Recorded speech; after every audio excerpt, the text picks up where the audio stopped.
జగన్మోహన్ రెడ్డికి భద్రత కల్పించట్లేదు. జెడ్‌ప్లస్ కేటగిరీ భద్రత కావాలి. సో జగన్మోహన్ రెడ్డి పర్యటనల పేరిట బయటకెళ్ళి హడావిడి చేస్తూ ఉంటారు. మీరు భద్రంగా ఆయనను కాపాడాలనేది నిన్న రోజా గారు మాట్లాడుతున్నటువంటి అంశం. దీనికి సంబంధించి ఏం చెప్తారు? భద్రత ఇవ్వట్లేదా కూటమి ప్రభుత్వం జగన్మోహన్ రెడ్డికి? మళ్ళీ పర్యటనలు ఏంటి మళ్ళీ ఇవి? ఇక్కడ అంటే లిక్కర్ కేసు చాలా కీలక ఘట్టానికి వచ్చిందండి. ఎనీ టైమ్ అంటే లిక్విడ్ ఆఫ్ క్యాష్ దొరికింది కాబట్టి ఎనీ మూమెంట్ అరెస్ట్ మూమెంట్ ఉంటది. ఆ అరెస్ట్ మూమెంట్ అనేది నెల్లూరులో జరగాలో లేకపోతే ఇంకొక ఊర్లో జరగాలో అని ఆయన తిరగాలని ఆశపడుతున్నారు.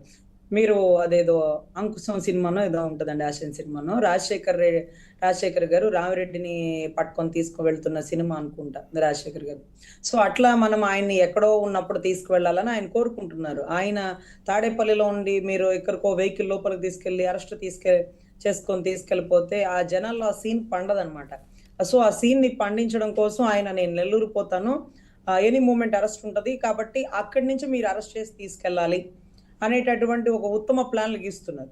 సో ఆయన ఎవరిని కలవడానికి వెళ్తున్నారు అనేది చాలా ఇంపార్టెంట్. ఇప్పుడు కాదండి, ఆయన గెలిచిన తర్వాత నుంచి వినుకొండలో ఒకరికొకరు నరుక్కున్నటువంటి కేసులు, లేకపోతే గంజాయి కేసులు, లేకపోతే రుస్తుం మైనింగ్ సంబంధించి, లేకపోతే అనిల్ గారినో లేకపోతే కాకాని గోవర్ధన్ రెడ్డి గారినో, అసలు మహిళ గురించి తప్పుగా మాట్లాడినటువంటి ప్రసన్న కుమార్ రెడ్డి గారికి ధైర్యాన్ని ఇస్తున్నారా, ఓదార్పునిస్తున్నారా? అసలు మాకు అర్థం కావట్లేదు. రాష్ట్ర రాజకీయాలు ఎటువైపుకు వెళ్ళిపోతున్నాయి, అసలు చెయ్యాలా వద్దా, ఆడబిడ్డలు రాజకీయాల్లోకి రావాలా వద్దా అనేటటువంటి ఒక ప్రశ్నని ప్రశ్నార్థకంగా మిగులుస్తున్నారు. ఎందుకంటే సినీ రంగంలో ఉన్నవారు కాబట్టి వారు ఎన్ని మాటలైనా దిగమింగుకుంటారు, ఎన్ని మాటలైనా వాళ్ళు శృతి మించి మాట్లాడతారు. సో అలాంటి వాళ్ళకే చెల్లుతుందేమో రాజకీయం. ఈ రోజు ఒక మహిళ అనారోగ్యవశాత్తు తన భర్త చనిపోయి తను ఇంకొక వివాహం చేసుకొని రాజకీయంలోకి వస్తే అసలు అంత అసభ్యంగా ఎక్కడ పిహెచ్డీలు చేసినావు నాకు తెలుసు అంటూ అసభ్య పదజాలంతో మాట్లాడిన ఆ వ్యక్తిని ఇంకా ప్రోత్సహిస్తుంటే, నువ్వు శత్రువుని ఎదుర్కో, శత్రువు చేస్తున్న లోపాలు ఉంటే దాన్ని ఎత్తి చూపించు, విధానాల మీద ప్రశ్నించు, పాలసీల గురించి మాట్లాడు, అంతేగాని వ్యక్తిగత దూషణ ఏంటండి? సో ఇలాంటి వ్యక్తుల భుజాల మీద చేతులేసి ఆయన ఏ మెసేజ్ ఇవ్వాలనుకుంటున్నాడు? సో మాకు అర్థం కాని విషయం ఏంటంటే, ఆయనకి అంటే ప్రజలకి రక్షణ అనేది మాకు ఇంపార్టెంట్ రాజ్యాంగంలో. సో పబ్లిక్ సర్వెంట్స్ అంటే పబ్లిక్ సర్వీస్ చేయాలి. అలాంటి పబ్లిక్ సర్వెంట్లని చెంచాలు గిరెటల్లాగా చేసి గత ప్రభుత్వంలో వారి వెనకాల తిప్పుకున్నారు, పోలీస్ వ్యవస్థను అల్లకల్లోలం చేసినారు.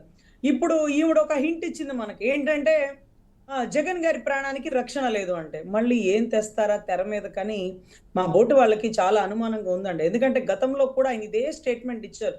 మీరు గమనించారో లేదో, ఆయన కోడికత్తి కేసు ఘటన ముందు ఆయన ప్రెస్ మీట్లన్నీ ఒక 4-5 తీయండి, చివరిలో 4-5 తీయండి చాలు, మీరు 10-15 అక్కర్లా. ఆ 4-5లో ఏం చేద్దాం అనుకున్నారు, నా లాంటి రెండు చంపేద్దాం అనుకున్నారా, మిమ్మల్ని ప్రశ్నించేస్తే చంపేస్తారా అని మాట్లాడారు. అసలు ఎవరిని మీద హత్యాయత్నం చేయబోయారు, ఎందుకు అలాగా కంగారు పడుతున్నాడు, ఏం చేద్దాం అనుకుంటున్నాడు అనేసే నేను అప్పటికే అనుమానం పడినానండి. ఏదో జరగబోతుంది, ఏదో చేయబోతున్నాడు అని. అదే రకంగా కోడికత్తి ఘటన జరిగినప్పుడు మా నాయన్ని చంపేసినాడు, మా తాతని కూడా చంపేసింది చంద్రబాబే, మా నాయని చావు కారణం చంద్రబాబు, ఇప్పుడు నన్ను చంపేద్దాం అనుకుంటున్నారు అనే ఒక పదజాలాన్ని వాడేసినారు. సో చాలా దారుణం. చిన్న బ్రెడ్ జాము గీత లాంటి ఆ గీతకి పాపం దళిత బిడ్డ అయినటువంటి కోడికత్తి సీను 5 సంవత్సరాలు అదే కేసులో నలిగిపోయాడు. ఇప్పుడు కూడా లోతైన దర్యాప్తు చేయమంటూ మళ్ళీ వైజాగ్ కోర్టుకి ట్రాన్స్ఫర్ చేయడు. అయ్యా అసలు దెబ్బ ఎంత లోతు దిగిందో, నువ్వు బాధితుడివి కోర్టుకు వచ్చి సాక్ష్యం చెప్పావా? అసలు సాక్షిని అంట ప్రభావితం చేసేస్తావంట. సాక్షి ఏమన్నా అల్లాటప్పన, సాక్షి పేపర్ ఓనర్ కోర్టుకు వచ్చి సాక్ష్యం చెప్పడానికి భయపడుతున్న పరిస్థితి అట.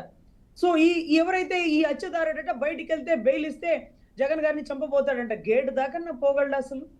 సో ఇటువంటి పరిస్థితులు నెలకొనిందండి. సో ఇప్పుడు కూడా ఎందుకు దీన్ని చెప్తున్నానంటే, గత ఎలక్షన్స్ లో కూడా గులకరాయి గురి చూసి కొట్టాడు అంటూ ఒక గులకరాయి ఒలింపిక్స్కి వెళ్ళేవాడిని పట్టుకొచ్చినారు పాపం.